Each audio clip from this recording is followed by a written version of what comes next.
Twinkle, twinkle, little star, how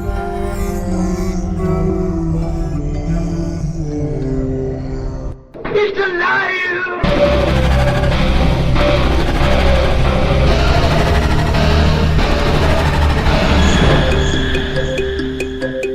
Welcome to where the weird ones are. Every time I speak, I want the truth to come out. Powerful figures in Hollywood as well as powerful politicians who are in fact not human. They're reptiles or they're lizards or perhaps extraterrestrials.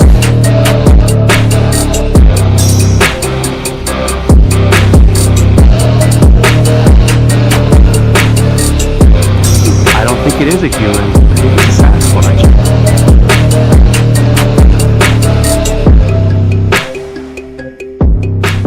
Go ahead and run! Run home and cry to mama!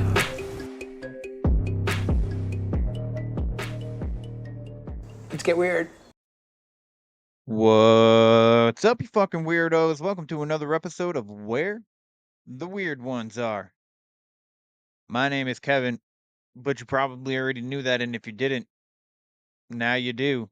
Today's episode is with Tara. She is one of the hosts of Scarytales and Serials, where they tell you scary tales and they talk about serial killers. It's a true crime podcast, but they also dive into some spooky shit. So Tara has some fascinating stories. So there's a point in this where we're talking about, some entity that her daughter was seeing in her bedroom, and all of a sudden the recording just stopped. So she stopped recording, and like Riverside, even like it popped up and said that she was no longer being recorded. So we had to stop and we had to restart. So that was pretty interesting. It was a little weird. Um, but yeah. So she has some interesting stories. So I hope um you guys enjoy her stories, and I hope you check out her podcast. Again, Scary Tales and Serials. I also uh hope that she kind of deals with said entity in her daughter's room, because you know it's traumatizing. So, but she's a lovely person. Um, and I hope, yeah, I hope the best for that situation. I really do. So, yeah, Tara's a lovely lady. She was awesome to talk to. She cracked some jokes, made me laugh a few times, so that was fantastic. And she's gonna come back. She has more stories. She's gonna bring her co-host next time, hopefully, anyways. So we'll see what happens with that. So, anywho, if you're looking to flavor up your food, definitely check out Flavors of the Forest and get yourself some Bigfoot's breath. If you can see it. It's raw garlic dust. They freeze dry the shit out of it, and they put it into this lovely white powder that's very potent, and it tastes of exquisite. It's an exquisite taste, and I love it. I love it very, very much. Yeah, so it's really potent. You get that garlic taste. You don't need a whole lot of it. It's way better than the store brand, and it's literally just garlic. So check out flavorsforest.com/weird. Get yourself some garlic dust. Also, you can get some ginger, or you can get some raw garlic dust infused with lion's mane, or you can get spicy garlic dust. Whatever tickles your fancy. So again, that's flavorsforce.com/weird. Get yourself some today. It's really good. And if you cook your own food and you don't go out to eat like a lot of Americans do these fucking days, the instant gratification society that we live in these days, you know, that this is a good route to take to make your food taste amazing. So it's also both the garlic and the ginger are in my hot sauces, and I have a few with me today. This is my favorite.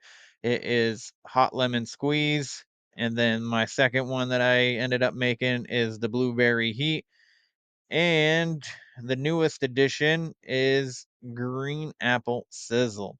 There is a fourth flavor coming out soon. If you're on the Instagram, you'll probably know about it before I talk about it on the podcast. So if you like today's episode, please like, follow, share, subscribe, leave a rating and review. I would greatly appreciate it. And if you don't, man, you don't. You know, totally fine. And also, if whatever podcatcher you're listening on, if that doesn't allow you to leave a rating and review, you can leave a rating and review on the website where the weird ones are podcast.com. You can also get the merch there. You can see the photo gallery of everybody who has gotten merch. You can get to the hot sauce and you can get to the blog, which also there is the story of Geeks in the Streets, which is a story that I am writing. A new chapter drops every Sunday following a young man surviving a zombie apocalypse. So if that tickles your fancy as well, um, and you're interested and you like reading, you can go over there and check that out. I might turn it into a book someday. Who fucking knows? But right now, it's for free on the website. So with all that being said, I have Patreon. So patreon.com/weirdos only. It's $5 a month. You get a free coffee mug. You get access to Conspiracy Tuesday and Story Time. So if that is something you're interested in, I'd love to have you over there. We have two new members over there, Amanda and David. Happy to have you guys. So yeah, look forward to continuing on dropping content in there. There's a few people in there now. It's growing. So yeah, things are fantastic. And if you don't want to get on the Patreon, I totally understand. I don't, subscribe to anybody's Patreon. I don't, I don't blame you. So, if Patreon is not your thing, man, it's not your thing. That's totally cool. Supporting, just being here on the regular show is support enough, and I appreciate you. Just know that. Um, just because I knew when I started this podcast, I didn't expect to have the support that I do. So it's really cool. It's been an amazing journey, and I appreciate every single one of you. So it's been amazing. It's been amazing. I love doing this stuff. I love talking about this shit, and I'm never gonna stop. With that being said, I hope you guys enjoy today's episode, and I hope you go check out Tara's podcast, Scary Tales and Serials. I do believe she might be they might be working on a rebrand. I just saw that in a group chat there where she's talking about renaming her podcast. So if that happens, I'll let you know. Um, yeah. So please go check her out, leave a 5-star rating and a review. And I hope you enjoy her stories today. Some of them are pretty scary. I'm not gonna lie. Some of them are pretty creepy. So, all right, guys. So that is the intro, and I feel like I have something else that I want to say, which is why I keep fucking stalling and keep saying Oh, Gettysburg Bash, June 26th, 27th, and the 28th. I will most likely only be there for the June 27th. So if you're in the area, you might see me. So again, Gettysburg, Pennsylvania, Gettysburg Bash. It should be a good fucking time. So yeah, that's it. That is it. So let's get into it. I'm gonna stop blabbering, and I keep talking, and I don't know why I'm not stopping. And I'm looking at the camera now, and now we're looking at each other. Or we're looking into each other's eyes.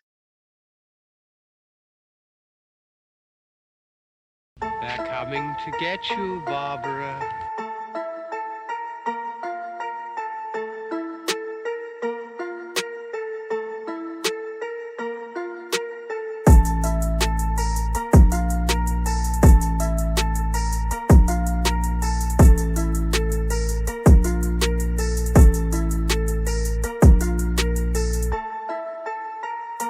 Let's get weird! Let's get weird! Let's get weird! Let's get weird! Weird, get weird!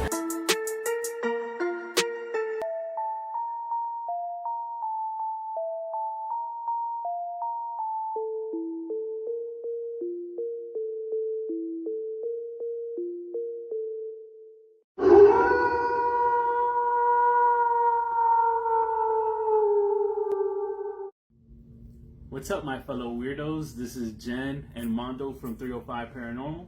And you're listening to Kevin from Where the Weird Ones Are. If you like what you hear, like, comment, sub, and share to hear more. Peace. What's up, everybody? Welcome to another episode. So happy to have you here. Today I have, is it Tara or Tara? It's How Tara. do you like it? Tara. Yep. Okay. So I got Tara from Scarytales and Serials podcast, which I have listened to a few episodes now. I really enjoy it. So if you don't mind letting everybody know a little bit about yourself and about your podcast and kind of like how you got started in doing the podcast to begin with. Yeah. So I'm Tara. I am half of the podcast. My co-host Mara had a previous engagement that she couldn't get away from. You know, hopefully she'll pop in later, but we'll see. And we do true crime, cryptids. We actually ghost hunt as well. It's something that we started doing when we started the podcast, actually. And we actually got started because COVID, and I was stuck in an office, so I started listening to podcasts, and actually Morbid kind of got me hooked. And yeah, I was Morbid, and then the Murder Squad, actually, but that one's no longer active. And those got me really interested, and Mara and I met 8 years ago when our kids started school together, and we became best friends pretty quickly. And we both like talking about really weird shit, so that's where we got started. I said, you know what? Instead of us listening to each other and our husbands thinking we're nuts, why don't we just show them how crazy people can be about true crime and stuff? So that's how we got started. Nice. There's so many people that I talk to in the podcasting realm that are like, you know, COVID hit and then I was so bored and I needed something to do. And I was like, you were bored during COVID? I was like, I had to work the whole entire time. My life never stopped. I Like- worked during COVID, but I had a very different setting. So like our building was closed, but I was stuck in the building working anyway. So Oh, you still had to go into the building? Oh, yeah. man. Yeah, so I would man. just put my earbuds in and just listen to gnarly shit all day. And I said, you know, why don't I do this? Yeah, yeah. That's kind of like, so like it was during COVID when I got into podcasts, you know. I was like, because I drive truck, like not like long haul or long distance or anything like that. It's just like local stuff. You know, and I did you know, I used to do tree work and I used to climb trees as well. Hey. And so but yeah, I was at the time in 2020 I was working for a lumber company, so I was delivering lumber, and Oh yeah. that was pretty fun, actually. It was pretty. I, you know, operated a crane and stuff like that, and then I would have my earbud in my ear listening to a podcast at the same time, because like when I got onto job sites, there's nobody there. Yeah. The majority of the time, anyways. So I just sit there and listen to podcasts all day, and the radio just kind of like after a while, it's just like you hear the same exact commercial on a loop fucking 20 all the to 50 time. times a day. You hear the same song like 20 times a day as well, and I was just So, and then I got into podcasts, and then I think it was in 2021. It might have been 2022 when I was just like, you know what, I'm going to do this myself.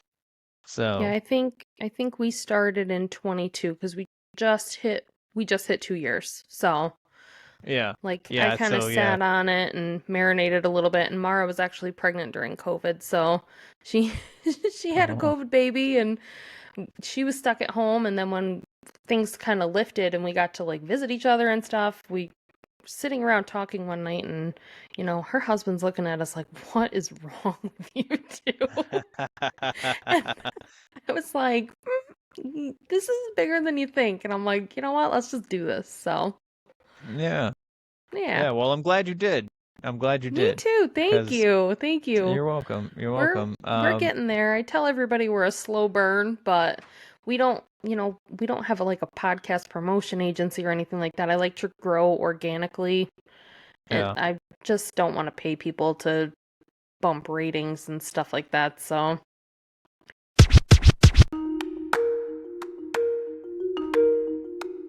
Hey guys, I'm Tara. And Mara.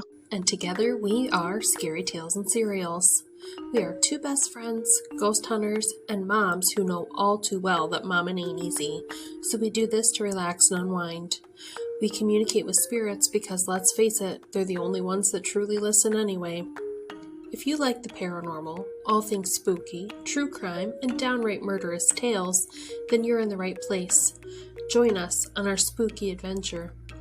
Each episode, we tell you a story and use humor and some great banter to keep the craziest stories light. We share tales of our ghost hunting adventures and hot takes on some of the wildest cases out there. With our episodes, you may hit a range of emotions, laughing, horror, anger, and even some tears depending on the case, but we promise we keep it fun. Tara, that's me, is the self-proclaimed overachiever, delving deep into the cases to uncover as many facts as possible, and Mara sprinkles in the razzle-dazzle with her wit and humor. There is something for everyone with us. You can find us on Apple, Spotify, iHeartRadio, Google Podcasts, and just about anywhere you listen to your podcasts. You can also follow us on our socials. We are on Instagram, Facebook, and TikTok. Give us a listen and tell your friends. We hope to see you there. Until next time. Toodaloo! toodaloo! I just haven't really done it, and yeah, so we're a slow burn, but we're getting there. So every time somebody listens, it's a good day. So Absolutely, absolutely. I like to say, without, because when I started it, it was basically just to have the conversations. I mean, which it still is. Like, I love talking about ghosts and supernatural and just like weird shit, like conspiracies and all that stuff. And, I don't care to have listeners. It's cool that I do, but I don't like necessarily need to know that they're listening, you know what I mean? But it's at the same time it's cool, and but yeah, so like I like to say I'm still gonna do this show regardless of the ratings or the absolutely. numbers. And the show's great. I love listening to it. It's awesome. Thank you. I appreciate that a lot. Yeah. That means a lot, honestly. Yeah, it's a lot of fun. Thank you. So yeah. But for everybody that is listening, I do appreciate it. Trust me. I do appreciate that you're listening. And a rating and reviews are great too. Oh, so always welcome, right? Always welcome. Yeah, absolutely. So, Tara. Yes. Where did this weird shit start for you? Like, how early we talking that you started witnessing paranormal or even having the dreams that you told me about before we started recording? So, I think honestly, I had an experience when I was in 6th grade. And it was something that I don't mess with anymore. It was something I should have known better than to mess with. And I kind of feel like it opened a door. Um, when I was in 6th grade, my best friend had moved to 2 towns over. So she had a birthday party and she invited me over, and she had some of her new friends from her new school at the party. And one of the girls brought a Ouija board. Of course. Yeah. Yeah. So we, being stupid girls, decided we were going to play with it. And I thought somebody was moving it. We all thought somebody was moving it. You know, everybody thinks everybody's moving the board. And a woman named Helen came through the board. And she basically told us we had no business doing what we were doing. And we were scared. And we slept with a Bible all night. Everybody had their hand on the Bible all night long. Like, we were scared shitless. So the next day, we were walking some of the girls home, and my dad was coming to pick me up. And we walked past a cemetery in town. And one of the girls goes, "It's light outside now, and I'm not scared anymore, and we don't have anything to be scared of, so let's go play."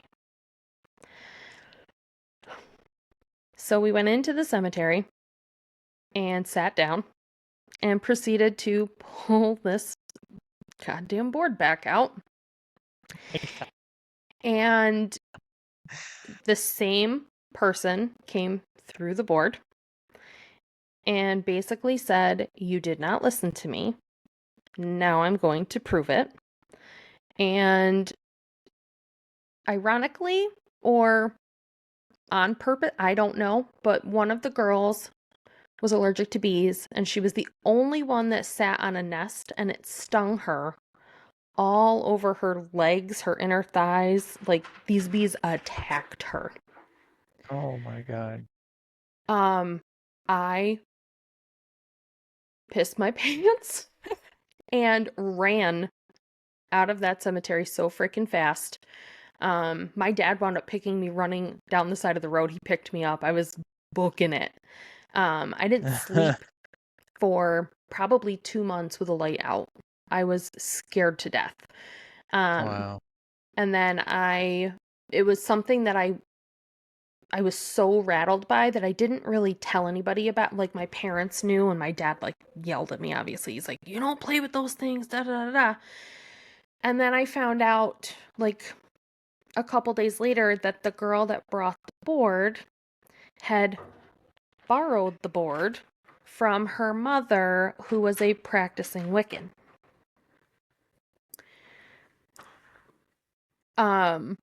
Interesting. Yeah, so it scared the hell out of me. And then fast forward a couple years, actually, I went to a different set of friends' house. I wasn't friends with this girl anymore. Like, we didn't fight or anything. We just kind of stopped speaking and whatever. And I went to a different set of friends' house, and they wanted to make one. And I said, "Y'all can do that, but I'm gonna sit out here. Like, I don't want to play with it." I did not go into any specifics. I just didn't want to play with it. So I'm sitting on their couch, I'm watching a movie, and one of the girls comes out and she goes, "Tara, Helen wants to speak with you." I called my mother and went home. I was like, "Come get me now. I Was can't that the do name this." of the lady from the first time? Oh my God. Yeah, it followed me a couple times, and actually I have a tattoo on my ribs. It's a planjet and it says goodbye, because I can't do it. And I think that experience really opened a door for me. Yep. My great-grandmother, I was very, very close to her. We lived, so we had like a double wide behind her farmhouse, and like I could walk down the driveway, and my parents worked a lot, so I spent a lot of time there. I was an old soul that way.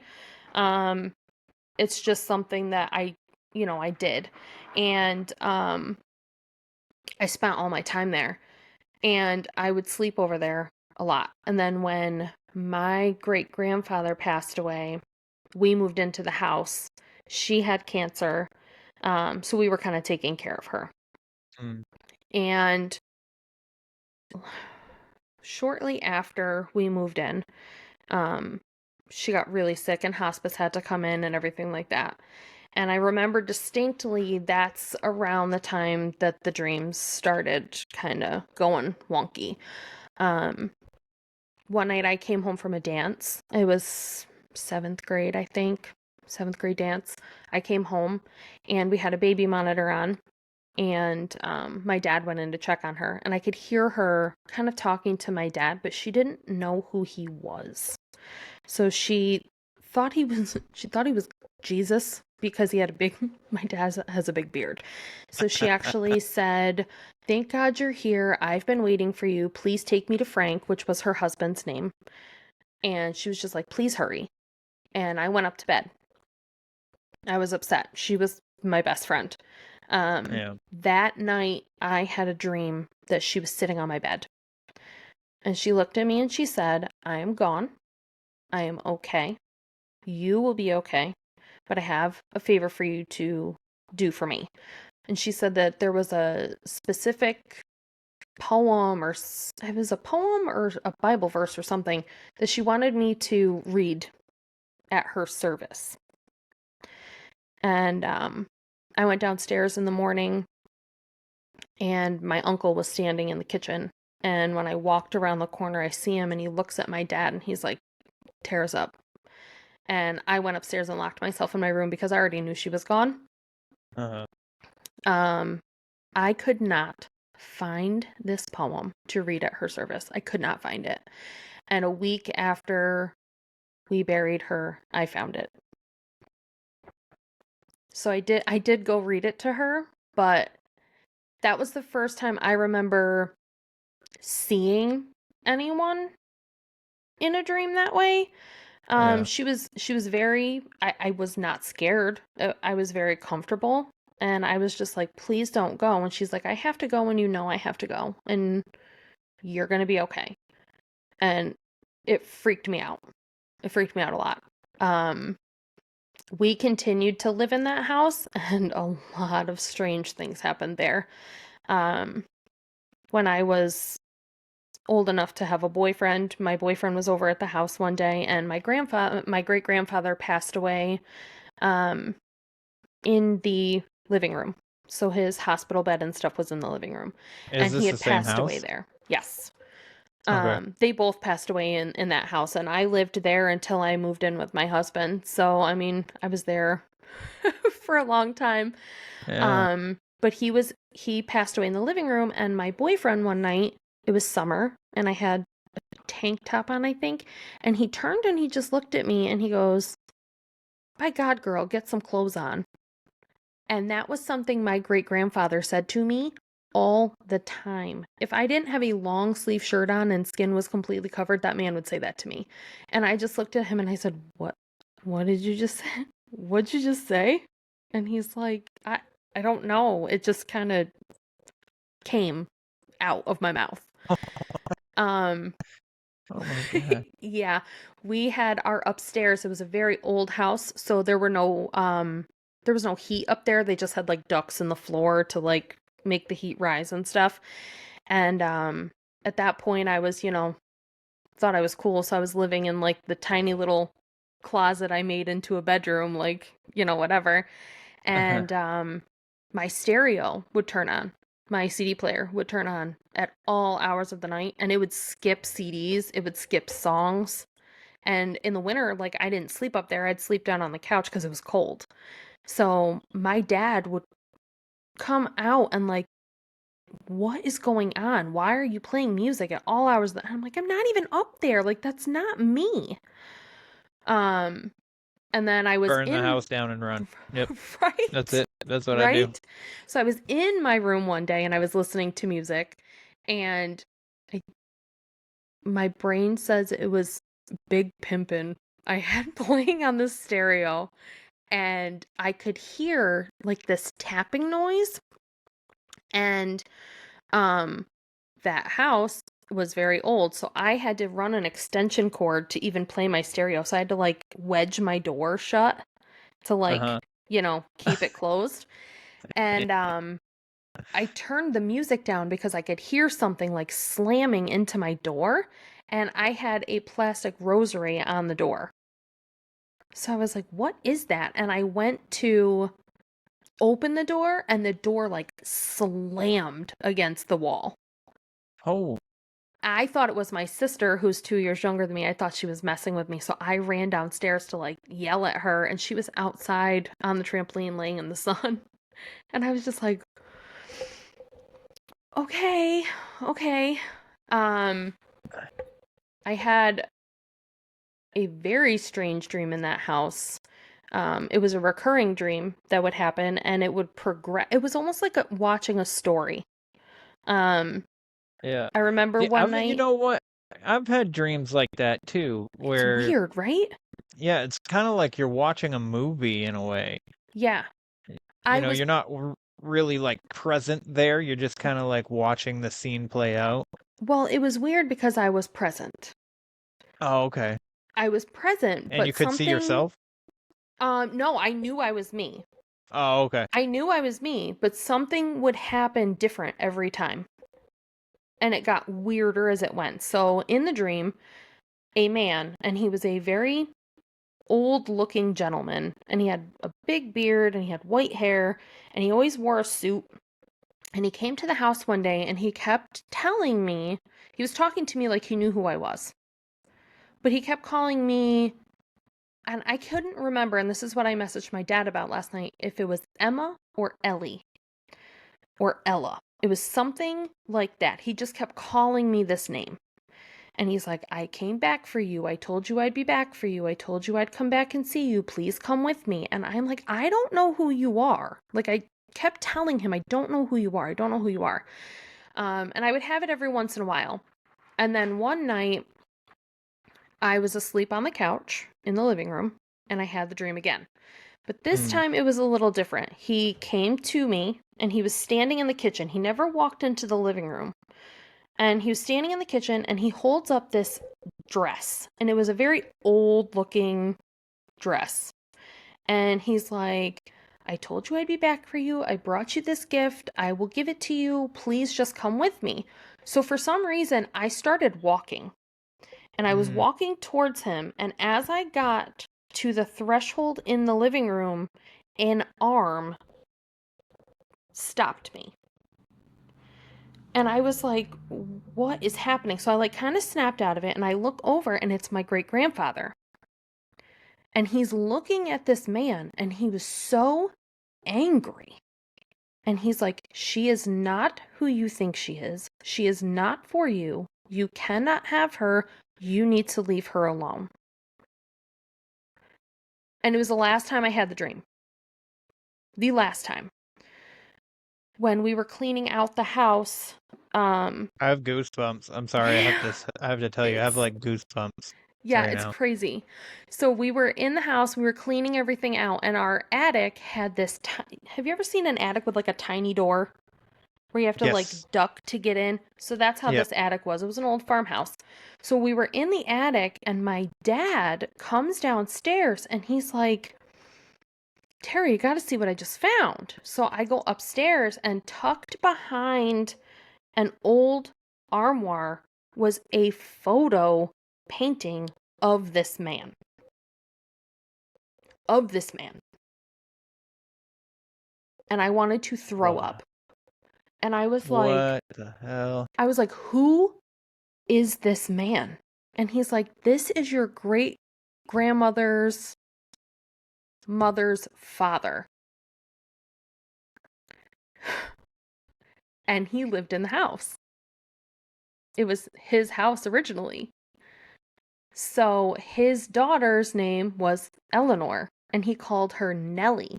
So I don't know if I was hearing Ellie and he was trying to call me Nellie. Oh. I don't know. It's very bizarre. And I wanted to burn the place to the ground. I was like, I don't want to be here. I don't want to live in this house. You need to take that thing far away from me. And my sister Yeah. used to mess with me a lot. She would put it in my room on purpose because she knew it freaked me out so bad. But yeah, so I was Siblings. thinking about it on the way home last night, and I was like, okay, what if I was reincarnated and I have a little bit more of a connection because I've already passed over and come back. Uh-huh. Do you know what I mean? Yeah. And like that dream sequence was him thinking I was his daughter because maybe that's who I used to be.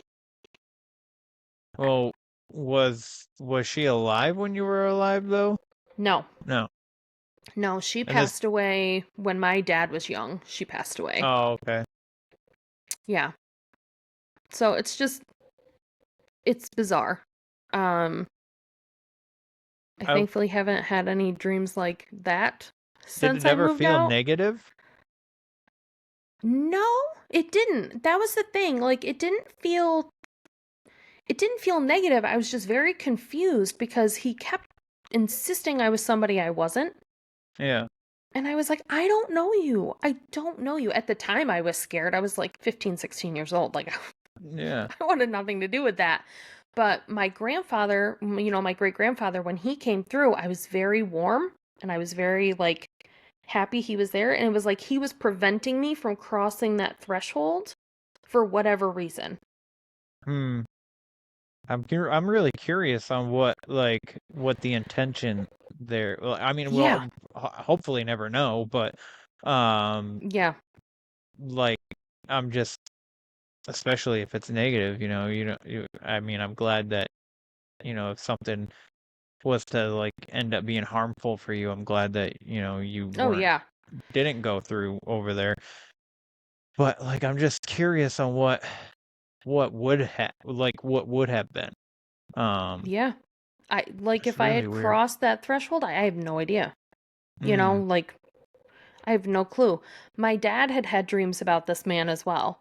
And in the dreams, he was not nice to him at all. My dad, in the one dream, he said he had a conductor's hat on and he was down in the basement. And I hated the basement. The basement was somewhere I never wanted to go, and our laundry room was down there. But it was like one of those weird basements where like you walk down the stairs and then there's like that extra space behind the stairs. Yeah. I always felt like somebody was standing back there. But it was weird because my dad was talking to me about that dream and then I had mine, and then we found that painting like later after that, and I was just like, I don't understand. Yeah. It was very weird. Does anybody, so I know it's like a couple generations, but does anybody like recall stories of this guy? Like, was he, kind of like not a good person? So my grandfather has some, like, he didn't really know him. I don't think he was alive when he was alive. Uh-huh. But he had said to me that he was a gruff man. He was very matter of fact and he liked things the way he liked them. He was very close to his daughter Eleanor. He was very, very close to her. He had another daughter named Leona, and they weren't as close, but he was very close to Eleanor. So it's just a very strange thing, but I was thinking about it last night, like, what if I was reincarnated and I never knew that? And that's why he thought I was who he thought I was, because I used to be. Like, maybe. Or you look weird. like her. Well, I asked my dad that too, and he said he hadn't seen pictures in a long time. He goes, maybe when she was younger you did. And I was like, oh, okay. So it's interesting. Yeah, that was the reincarnation stuff is fascinating to me because sometimes I feel like it's just that's what is happening. I mean, especially when you got you hear stories of these children remembering things. Like there was the kid that I think he's probably almost an adult by now, but he was like 5 years old talking about the war, the World Mhm. War II and stuff like that, Yep. and about how he was a pilot, Yep. which is interesting. And then there was a little girl that was recounting memories of being like this rich starlet. That was, she's like, this isn't like, because she was born into a family that wasn't really well off, so she was just like, this isn't who I'm supposed to be. I'm supposed to have money or something like that. And I was just like, So, what in the world? She's like 4 years old saying this yeah. stuff, and I'm like, what the hell? Yep. My youngest, I am a very firm believer in reincarnation, and I really wholeheartedly believe she is reincarnated. Yeah. So Riley was born 9 months to the day of my husband's grandmother's passing. She actually passed away on my oldest second birthday. So we had cake at his mom's house, and she was in a rehab facility, and we were very, very close to her.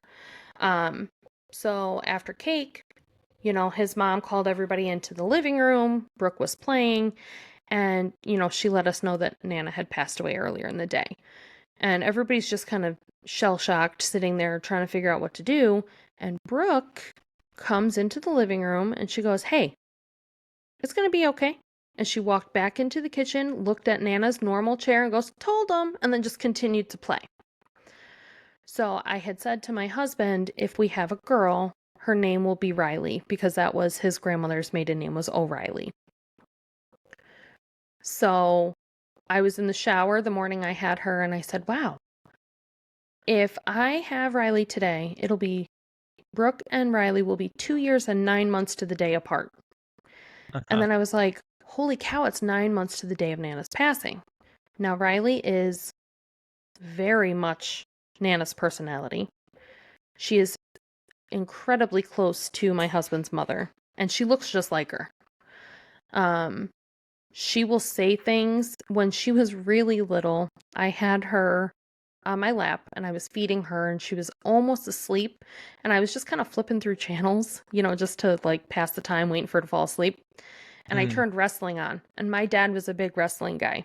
So I just turned on Monday Night Raw for shits and giggles, really, just to kind of pass the time. And Riley hears an entrance music, and she sat straight up on my lap. And she got down off my lap, and she proceeded to point at the television and make these insane noises, because she wasn't speaking yet. But she was like trying to tell me, like, hey, this is the guy. And I was like, what is this kid's problem? So for like months, we would turn it on, she would fall asleep. But if she heard this specific music, she would, perk up and get animated and whatever. So I was talking to my mother-in-law about it, and Bert's grandmother watched wrestling. It was one of her favorite things. She never missed a Monday night. Never. And she goes, who was it? And I said, it's Roman Reigns? Like, I don't know. And she just kind of looks at me. She goes, that's Nana's man. Nobody messed with Roman. And I was like, what? Wow. What do you mean? So actually, a couple weeks ago, last month about, it was Nana's birthday. And my husband, mentioned it to me that it was Nana's birthday when we got up in the morning. And I was like, oh yeah, it is Nana's birthday today. So we didn't say anything to the kids because, like, they don't need to really know. And we're going about our day. And Riley comes out and she just looks at me. She goes, it's my birthday today. And I'm 91 years old. Nana would have been 91 years old. What the fuck? And my husband just looks at me and he goes, what? And I'm like, I told you. I told you from the beginning. I've told you this. Like, I'm not surprised. Holy shit. Yeah, it's just weird. And she'll like That's not wild. do anything for a while, and then all of a sudden something will happen. Nana wasn't one to be ignored ever. That woman was, you don't ignore Nana. And we were at a bridal shower once, and Riley was like 2. And a couple friends of mine were there, and they hadn't had kids yet. So, like, when people don't have kids, they don't really acknowledge them as much. Like, they just kind of skim over whatever. So my friend was like, "Oh, we're leaving. I'll see you later." So I said, "All right, bye." And they got almost to their car, and Riley goes, "Hey." And they turn around and she goes, "Bye." It was almost like a "how dare you not say goodbye to me" kind of thing. And I was like, "Oh boy, this kid."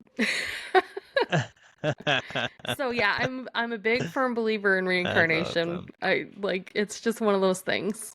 But Yeah. I think I definitely think so too. My friend Bobby, he has a really interesting take on reincarnation. He thinks that when we pass, we have so each life that we choose to that we actually get the choice to choose the life that we're going into. Like we see it like he's like you see like a trailer. So when you are at like death's door and you're seeing your life played back to you, that's what you had seen before you chose this life. oh, And what the hell else? How does he say it? And then each life that you choose, you're supposed to learn a certain lesson. So like for me, for instance, like if I chose this life, maybe patience is because I'm not a very patient person. nope, And me I've either. been working on it a lot lately, especially like I had an encounter when I was a kid where, this entity told me, be patient. And then I was like, about what? And he's like, you'll know. And Mm. then it's been ever since, like, especially once I started my spiritual journey after, alongside with this podcast, pretty much. Like, I kind of like started this spiritual awakening as I was starting this podcast too. So, like, I don't know, it just work on patience, I guess. So, like, I think when we choose it, like maybe we're trying to understand something else, or we're trying to learn love, or we're trying to learn how to let go of anger, or how to deal with grief in a better way, or something like that. Because it's also that, we tend to find our people that are like family members in each life, like Mhm. people that we're supposed to, or other spirits that we're supposed to end up encountering, like we Oh have yeah. soul contracts with and stuff like that. So and like so like your mother in another life might be your daughter or your sister or something like that, like completely different. Yeah, So and I mean, that makes sense too because if you think about it, when you have kids, you automatically love them. yes. Like you just automatically do. And it's like it's Hmm. something you've done your entire life. And maybe it's just something you've done your entire journey in some form. Yeah, yeah, yeah, there's definitely something to it. Yeah. And I almost wonder, like, when those parents that have kids that, like, they completely despise, maybe they got a kid that they didn't know in a previous life or something. You know It's what I mean? possible. It's possible. I mean, you got some pretty messed up situations with some people. Like, Yeah, I I mean, don't know people are who would have. crazy. So, I don't know who would have chosen to be Jeffrey Dahmer, but I yeah, mean, yeah, that's true. you That's know, true. part of me thinks that yes, you get a choice, but I'm wondering if you get a choice based off of a metaphorical point system. Like, you do good things, you get these points, these invisible Hmm. points, right? If you've Yeah. done enough good in your life, you get to choose. If you haven't, maybe you just get what you're dealt. And that's where that comes in. I don't know, but I thought about something Karma's like a that too. bitch. Sure is. Yeah. Oh my goodness gracious. I mean, I don't know. I feel like if we do get this, because I mean, it's weird that you don't know, but like the thing about reincarnation is once you do pass, you remember all your other lives and Mhm. stuff like that. Yeah. So I sometimes like I'm like, man, I kind of wish like if this was if this is actually what happens, I wish I could remember other lives because like there was a point in my life when so I had attempted suicide twice when I was a kid Oh, goodness. and I was extremely scared of death. But I tried anyway. And I think that's probably half of the reason why I didn't succeed is because I was scared to Mhm. go. Um, but like at the same time, like I wanted to, and I just Yeah. wanted to know. I didn't feel like, I was supposed to be here, and I was like, why would like nobody would know that I was gone? But anyways, I remember kind of like laying in bed occasionally, and I would just lay there, and I would close my eyes, and I'd be like, this is what death is gonna be like. It's just black, except I'm not gonna be able to feel my body, and then I Mhm. would end up crying and stuff like that. Yeah. And I mean, I really hope that's not what in the end is there for us, but I like to think not. I like to think not as well. And I'm very glad that, you are here. So, thank you. Thank you. I appreciate you it. know, absolutely. Um, I like to think that that's not the case. I have had dreams where I will be sitting somewhere and I will see my great grandparents. I'll see my grandmother. I've seen my husband's brother. I've seen him. And they Yeah. will sit down with me and they'll talk to me and just be like, hey, just wanted to say hello. Everything's good here. Wait till you get here. You're not going to believe all the shit that's happening. Like, so oddly enough, it's very strange that now that I think about it, I have not seen his grandmother. I have not seen her. I have seen my No. great grandmother. I've seen Uh-huh. my grandmother. I have seen his brother. I have not seen my great grandfather or his grandmother. Those are two people I have not seen. So that kind of like lends a little bit of Yeah. validation for you if this is, a Yeah, thing. a little bit. That's weird. Interesting. Yeah. Very, very interesting. Yeah. Absolutely. Oh my goodness. Now does she has either bleh, if I can speak, That's all right. has either of your children like other than saying off the cuff like things like they were like Brooke talking to your grandmother where she's like, oh, see, I told them, or I mean your Mm-hmm. husband's grandmother, have they ever displayed anything else like a clairvoyance of some kind or Yeah. So yeah.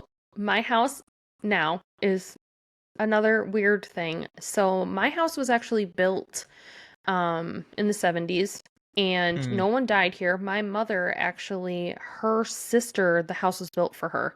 And we bought this house on a whim. And my mom was like, my sister lived there for a long time. So we actually live in this house. When Brooke was little, she had night terrors really bad. Have you ever seen anybody with night terrors? I don't recommend it. No. It's the scariest thing you'll ever witness in your life. I almost punted my daughter. I went into her room one night and Shit. she, oh my God, it was terrifying. So she was like 3 and I went into her room because she was crying and I walked in and she was sitting in the corner of her room, but she was like on all fours and her head was just moving back and forth and she's just crying. What the fuck? Exactly. And I'm like, what the fuck is this? What am I looking at right now? So I'm like, Brooke, what's going on? And she ran at me. And I damn near punted her. I was like, oh, I don't want to do this. I don't want to do this. So she used to have night terrors, but she said to me one day, she goes, Mommy, there's 2 mean men in my room. And one has really pointy ears and sharp teeth, and the other one has long hair and really long fingernails, and they laugh at me. And I was like, oh, okay, honey. Whoa. All right. And then that went away. And then Riley didn't really have night terrors, but she said to me one day, and she's 10, and I still have a hard time getting her to sleep in her room. Still. Oh no. She was like 4, and I woke up in the morning, and Riley is an animal. That kid is a beast. I've never seen a kid like her in my life. Her pain tolerance is ridiculous. She-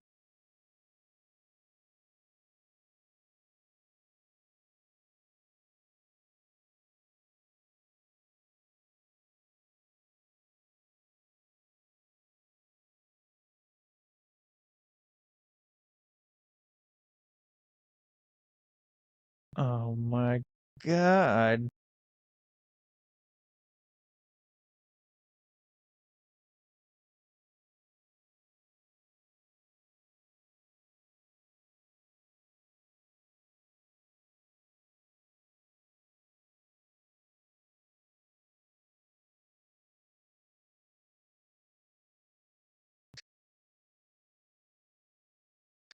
God. was throwing stuff around in her room apparently to try and get her to look at him. And she was scared, so she put her head under the blankets. That poor And kid. my husband has, yeah, and it was the last time she really ever fully slept in there. Like, even if we get her now to start sleeping in there, she's in our room at some point. And I've smudged the house, I've saged the house. My husband has seen this thing downstairs.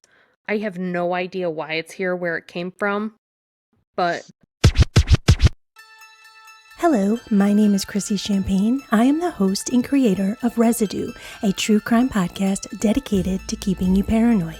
The reason that I say that I want to keep you paranoid is because I'm one of those 80s kids that grew up watching Oprah, Donahue, Sally Jesse Raphael, and what did I learn from those shows? Never go to the second location, always trust your gut, and always stay paranoid. On Residue, I will tell you stories like the 1906 tragic love story of Grace Brown that inspired the classic Hollywood film A Place in the Sun. And speaking of Hollywood, I also tell true tales of cursed film sets. And I'm going to add in some stories about mean girls that are so scary even Regina George would run. But one thing always ties all of these stories together, and that is the loved ones that are left behind. Residue. Something that remains after the main part has been gone or taken. Join me on Residue, where I will tell you horrific true tales that will teach you to always keep one eye open. Stay paranoid. For everybody listening, we had some weird shit happen, and now we're uploading at 0%. So this, oh, there it goes. weird.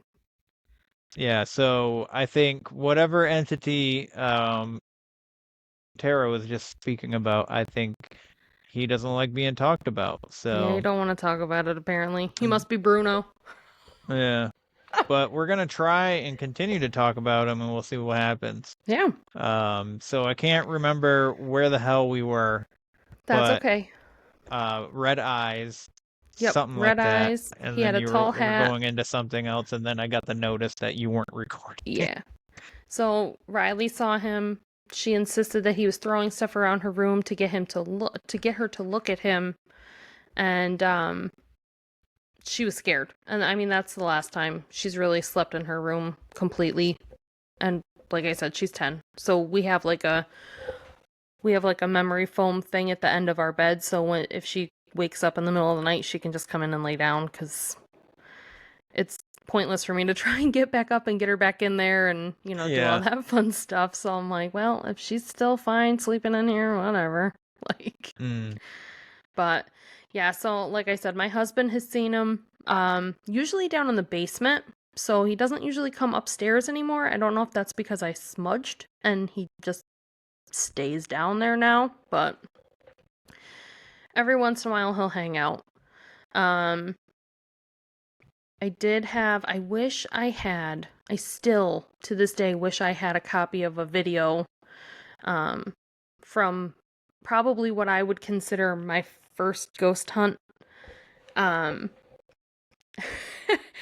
was like 17, 18, and I wasn't living at home anymore. I was living in an apartment with my boyfriend, two of our friends, and I used to babysit their one daughter, so like we kind of lived there. It was a huge house. And one night, our friend Steve, who I actually met through my friend with the Ouija board, I actually met him that way. He was like, "Do you guys want to see a haunted house?" So everybody's like, "Yeah, Absolutely. we Let's want to do see it. a haunted house." So we had to drive. It was like, I don't know, 20-minute drive maybe. And he took us all these back roads and like all this crazy stuff. So we're driving these back roads and he's telling us the story of this house. So he said that in the 60s or 50s, I think, the legend was this man had become very depressed and he murdered his children and his wife in the home and then took his own life in the barn. So, I hate those stories. yeah. So we went to this house and the doors were boarded up. We did a little B&E because we're 17 years old. I would have done it too. We climbed through the window. So the windows didn't have any glass in them or anything. So we climbed through the window. And it was the scariest place I'd ever been. The furniture was still in the house. There was a tricycle tipped over in the corner. People had gone in and spray painted shit all over. Like, it was freaky. So my one friend had a video camera. So she hit record. And while we're standing there, we're just kind of looking around at everything. We heard a door shut to a car. So Steve's like, shit, the cops are here. He's like, cops, we gotta go. So we walk back out and we start walking to the car. There is no one. So I'm like, what was that? And they're like, I don't know. You want to go back in? So we're like, yeah, we're going back in. So we walk back in. And as we walked into the living room was here. And then you walk through the threshold and there was like a dining room area. Mm-hmm. A swallow had made a nest in the house. And it actually swooped down and hit one of our friends in the head. Like, hit him right in the side of the face. Oh, shit. So everybody, of course, is scared. So we're all screaming like crazy. We didn't stay in the house much longer after that. Like, we saw a couple, like, shadowy looking things in, like, windows and stuff. But it could have just been, your eyes playing tricks on you and stuff. So we drove back home. And it was, like, 2 o'clock in the morning at this point. And, Angel had said, why don't we just go for a walk? It was summer. So we're walking down Main Street in Morris and she's playing the video, but she's smacking her camera. And I'm like, what is the matter? And she goes, there is no picture. It's all snow. And I was like, what are you talking about? I can hear it. And she goes, I know, but I can't see it. So she's like, I'm going to mess with it. So she's trying to mess with stuff and you hear everybody start to scream. And I'm like, oh, Nate got hit by the bird. Well, when everybody started screaming, it sounded like somebody put their hand over the mic and it was like very muffled. And then all you heard was a baby cry. What? Yeah. Yeah. I was like, wow. What the fuck was that? So everybody like stops and just kind of pivots and looks at her. And she's like, what is that? And I'm like, rewind it. So every time, same thing. Muffled noise, everybody screaming, baby cry. The morning, the picture was back. The sound was still there. Wow. Coolest That's experience of my life. It was pretty crazy. Yeah. The trauma still lives there. Yeah. And I was like, even now, I have goosebumps. It makes my hair stand right up because I can hear it plain as day. Oh my God. The craziest thing ever. And she has since moved away. So I'm like, man, I wish I could get a copy of that damn tape.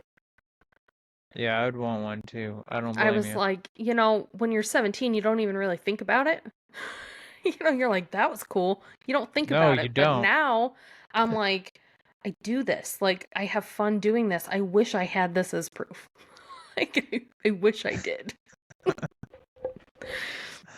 So is that like your introduction into ghost hunting? Because technically you didn't really. You just were in an abandoned Yeah. house, but Yeah, that was my big introduction. Like, I'd never yeah. gone into like a forbidden place before or anything like that. So us Mhm. going in was like that adrenaline rush, but man, you still get the same one when you go into places like that. So For how sure. was the For sure. Conjuring house?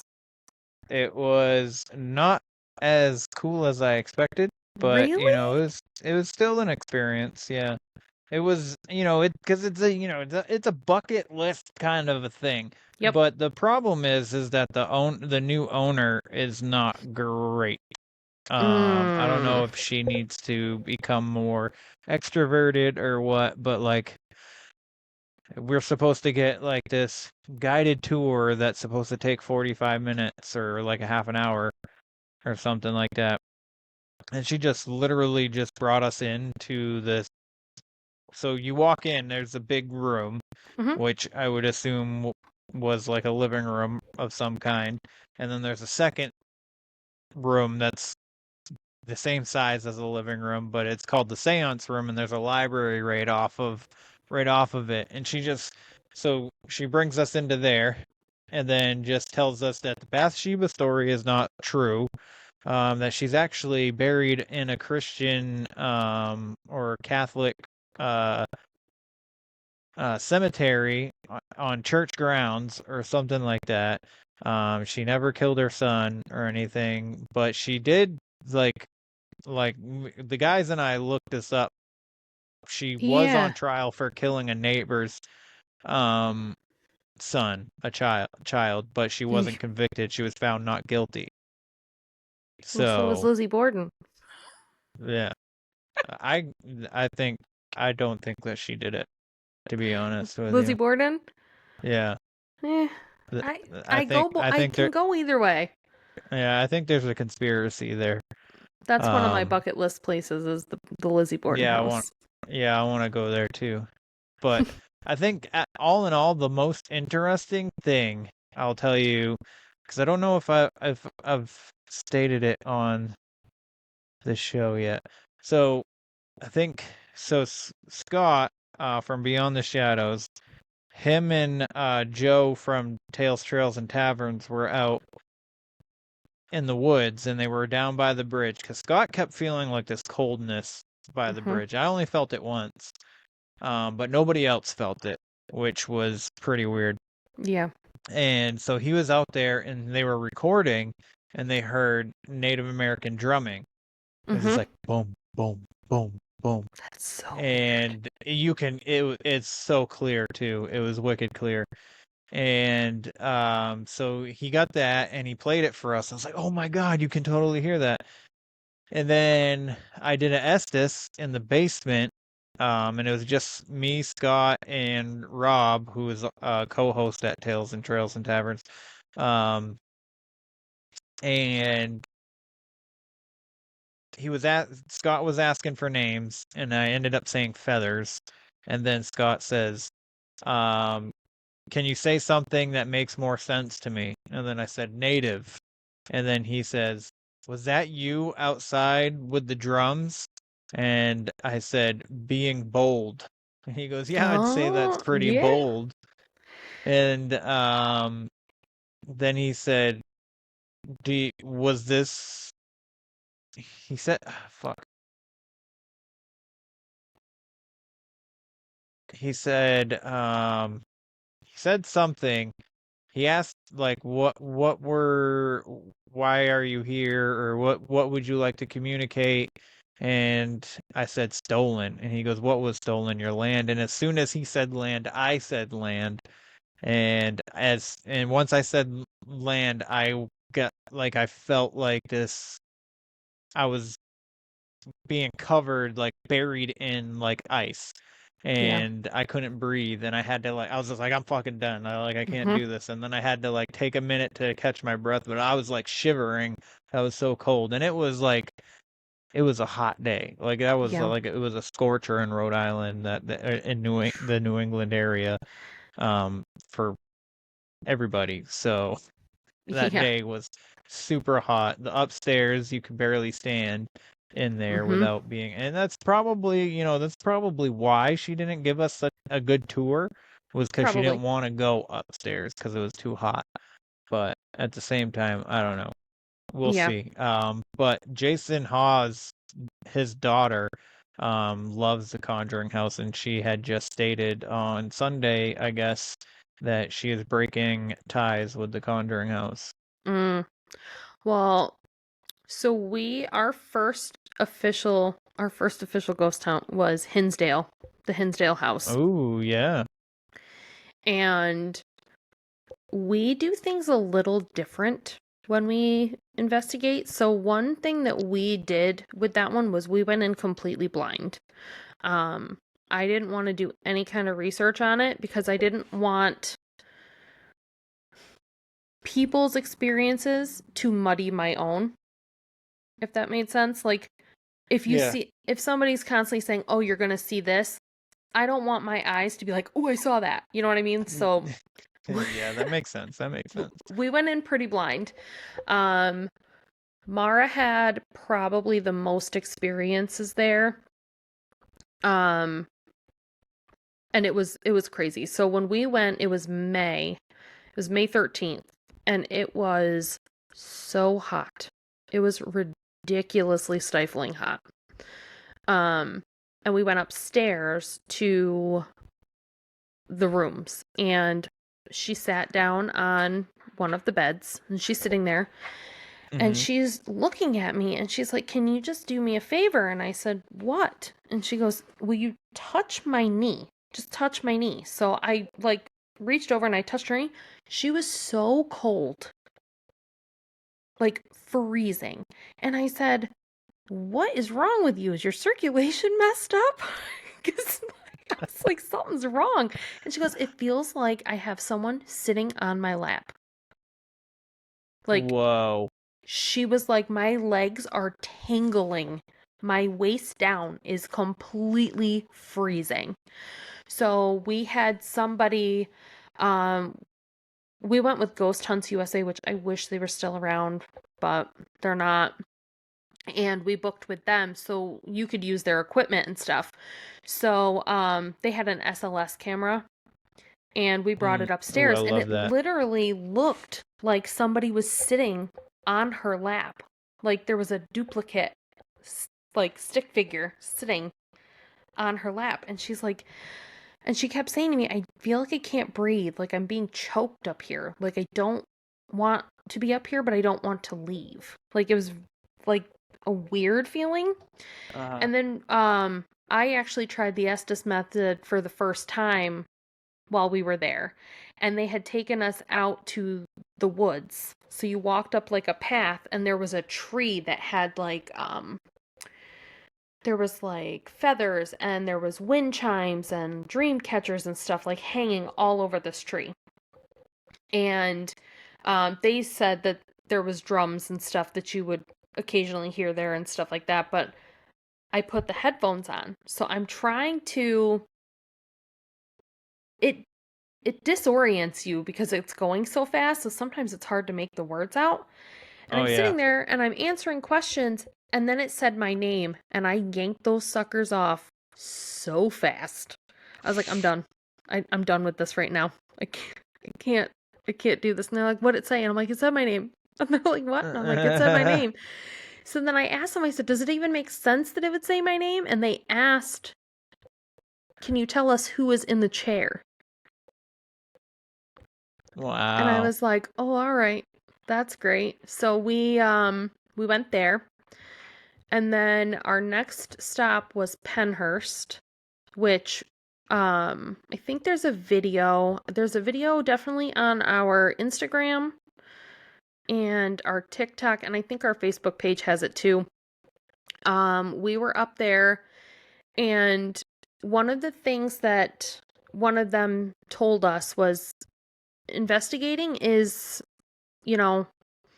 all in what you make it, and there's really no wrong way to do it. So we're not provokers. I'm not a provoker by any means. So we were up there, and one of the coolest things that had happened was I was in a room and I kept feeling like I was being, somebody was hovering. So when we got free time to go and do whatever, I pulled Mara in there and I said, hey, something's going on in this room. Let's just see what we can find out. So we're sitting there and we have like the cat toys and stuff, like the cat balls that light up when you touch them and stuff. So they're sitting on the floor, and I had our mag light sitting down there, and she's asking questions. I'm asking questions. We're giving the pauses. Nothing is happening. So she finally looks at me and she goes, I think you're out of your mind. And I said, I'm not though. I'm telling you I'm not. So we decided to do something a little different. And I said, okay, Pennhurst was an asylum where they put people with disabilities. And she said, yep. And I said, so let's talk about this for a minute. What if the person that's in here isn't answering us because they can't hear us? She started using sign language, and we were getting answers, which was cool. Awesome. That's That pretty one, cool. It was pretty neat. And I actually, I pulled another guy who was taking pictures in a different room. I pulled him into the room and I'm like, you need to watch this. Like, please tell me we're not losing our minds. So we started just asking basic questions and nothing's happening. And he's looking at us like we're out of our minds. So I'm like, Mara, can you please ask? So then she starts doing the sign language and stuff, and the lights are coming on and off. And he's like, what is going on? So that was pretty cool for us to figure out. That one was neat. The Shanley that we stayed at the Shanley overnight. I did the Estes method downstairs in the basement there, and I was answering questions it was pretty crazy how I was answering the questions they were asking, because they had put me like down in it was like a rock hallway, because it was a basement. So there was like back at the end of the hallway there was like a where you would think a water heater would go or something like that. So I'm sitting in a chair in there in the dark with the the blindfold on, the headphones on, like I'm sitting there with all that stuff.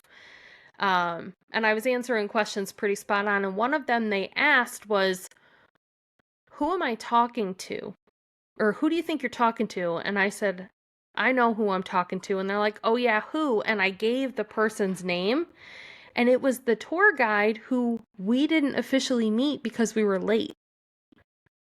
So I didn't know her name, which was pretty cool.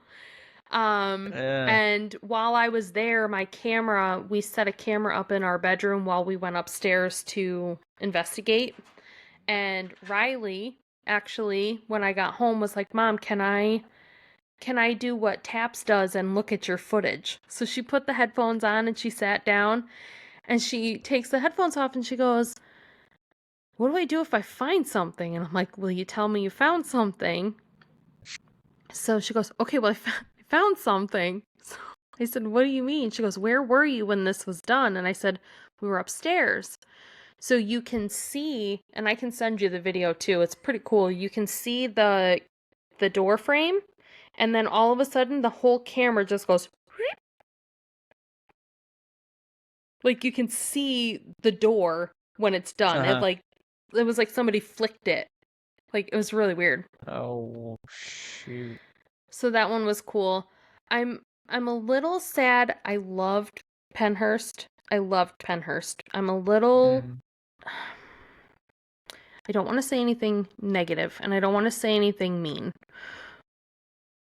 But we went back to Pennhurst this year for Paracon. We've gone twice in a row now.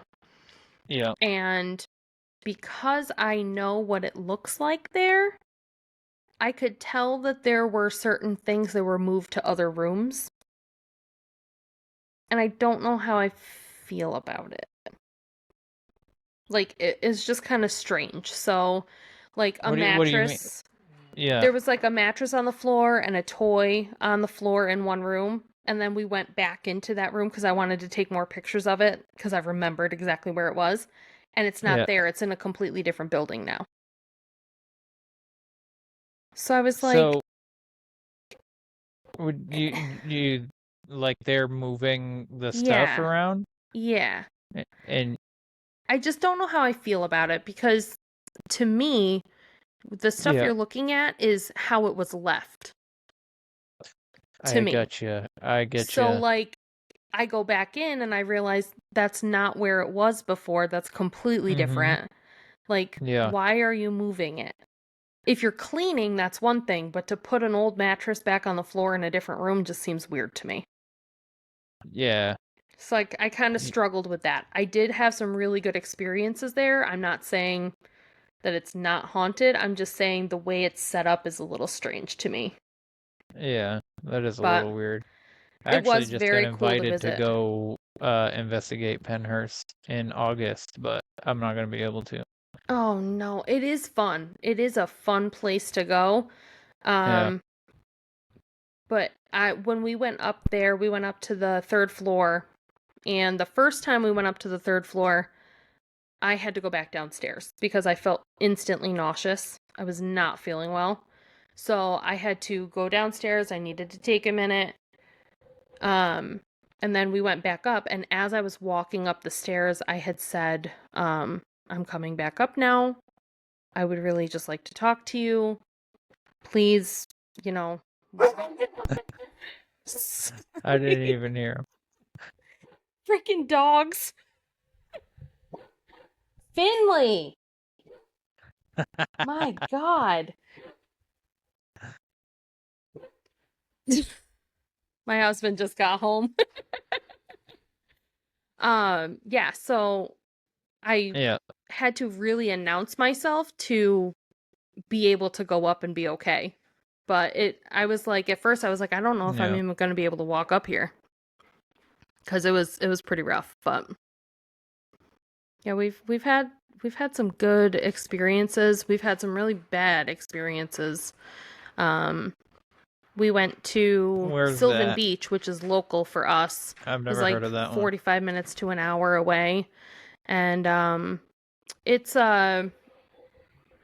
so Sylvan Beach is like, it used to be an old there was an amusement park. It's like a lake. It's like a tiny little kitschy thing on this lake, and they have an old amusement park there and stuff, and it's just like little rides for like daytime fair stuff. And it's rumored to be haunted. Actually, Taps went there long time ago. But so we went, and it was like $15 to go and do like an investigation. And while we were in this one section, I could smell pipe tobacco. And I'm like, what is going on? So I'm like motioning to Mara, like, come over here and smell this. So she's like, what is that? And then we found out that the janitor had actually had a heart attack and passed away, and he was a big tobacco smoker. So they thought maybe that was him. But then at the same time, the guy was trying to tell us, the guide was like, oh, we've had quarters fall from the ceiling, and we've had, like, weird. And I'm like, no entity is going to be able to muster up enough to drop a quarter.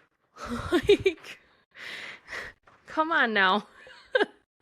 So it was like, we learned a lot of stuff that you shouldn't do. Oh, yeah. While we did those. So like the good ones and the bad ones, you learn something each time. But so yeah, I've done 3 in all now, and I think that I might like actually become a paranormal investigator now because I had so much fun doing them all.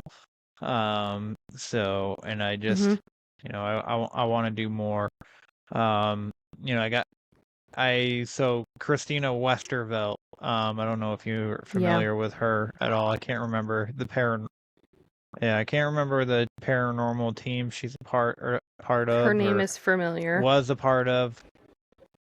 But she lives in New Jersey, and I had asked her, I was like, if you ever go on an investigation, I kind of want to go. And she's like, short notice, but I'm going to Mid-Orange in 2 days on Saturday. And this was like a week or two ago.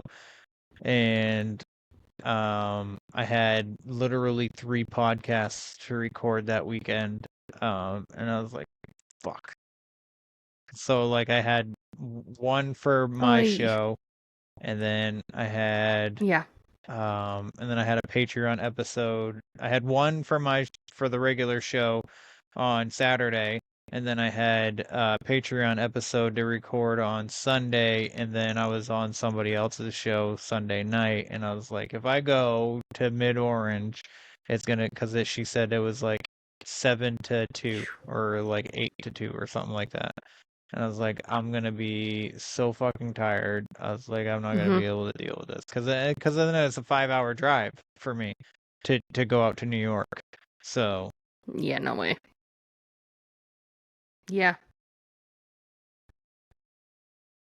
Yeah, it takes a lot. And yeah, it's hard because you want to be able to do them all, but at the same time you have to be able to like physically I spent do the them entire all. day trying to figure out the it's so best way hard. that I could be Stretched able too to do thin. it, and I was like, I was like, either way, I'm gonna end up being like, I'm probably there's a good chance that I could end up being late coming home, so I miss my recording my Patreon episode, or I get home and I fall asleep because I'm fucking tired, and then I miss my Patreon episode. So either way. Yep. That's one of the things that we so when we did the Hinsdale house, we decided we were going to go down. So we went down. The investigation started at 7 at night and it ran until 4 in the morning, I think. And we were like, we're just going to drive home. And we did. We drove home. And we should not have drove home because I'll tell you what, from the time we hit Binghamton, which is like an hour away from our house, I don't even remember getting home. Yeah. Like we were so fogged over. I was like, that was the worst idea we've ever had. So now we either go very local where we're, not driving far at all, or we're spending the night because it's too much. It's too much. I was like, we can't do that ever again. And she was like, no, absolutely not. Thankfully, she drives for all that stuff. But I need to get like a partner or something for stuff like this so that I have somebody sharing driving. But I went to Huckamuck Swamp with Exploring with Phil. I don't know if you're familiar with him at all either. But he has a YouTube show where he does paranormal investigations, and he invited me out to the Huckamuck Swamp in Massachusetts. And so we planned a day. It was a Friday. Yep. And I wake up at like 1 or 2 o'clock in the morning because I have to be to work at 3 a.m. And I got to his house around 7. We went out to the Huckamuck. We were out there for about an hour, and then I'm heading home, and it's like 2 I think it's 2 hours about 2 hours to his house. So I'm driving and I'm on the highway and my head's just going. I'm like, oh, fuck, I gotta pull over. So I ended up sleeping for like an hour on the side of the highway. But it really is. Driving takes a lot out of you. But yeah, it's hard. Yeah. And which reminds me, I gotta get up pretty early it really tomorrow to head out to Ohio. So I would love to have you on again and to discuss. So I'm probably gonna send you some more dates. I got absolutely some September dates if you're interested. So and hopefully I was just gonna say so. Absolutely. Hopefully Mara can come that time. So fantastic to have both of you together. But if you don't mind, wait. Well, actually, absolutely. I'll ask next time. I'll ask my favorite closing question so that I get both of your perspectives on it. So, but if you don't mind, letting the good people know who you are and where they can find you.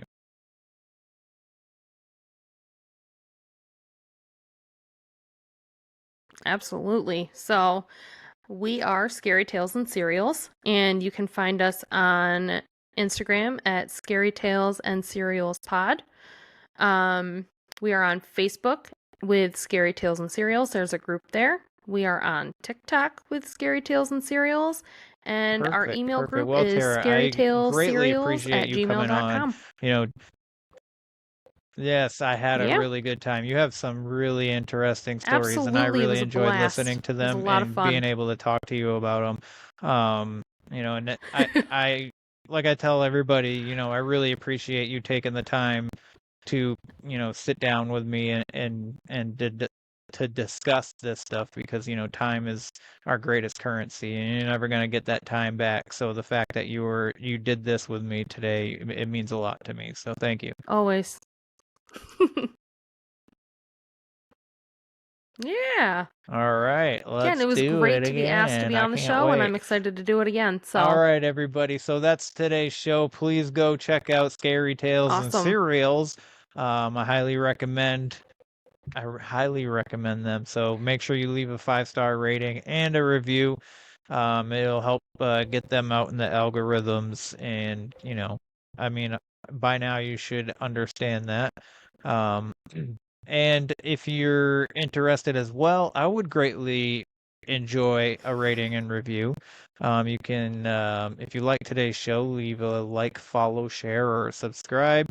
You can also leave a rating and review on the website, where the Weird Ones Are podcast.com. That's where you can get the blog, the merch, the hot sauce, and the story that I'm writing. So every Sunday a new chapter drops, and you can read it for free. And then maybe someday when it's done, I'll turn it into a book. Who knows? I don't know. But yeah, so remember, everybody, question everything and stay weird. Almost couldn't find the frickin' stop button. This concludes our broadcast day. Click.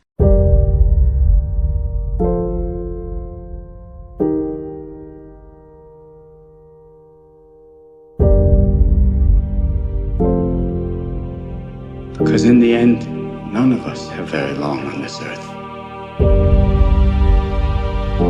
Life is fleeting. And if you're ever distressed, cast your eyes to the summer sky, when the stars are strung across the velvety night, and when a shooting star streaks through the blackness, turning night into day. Make a wish.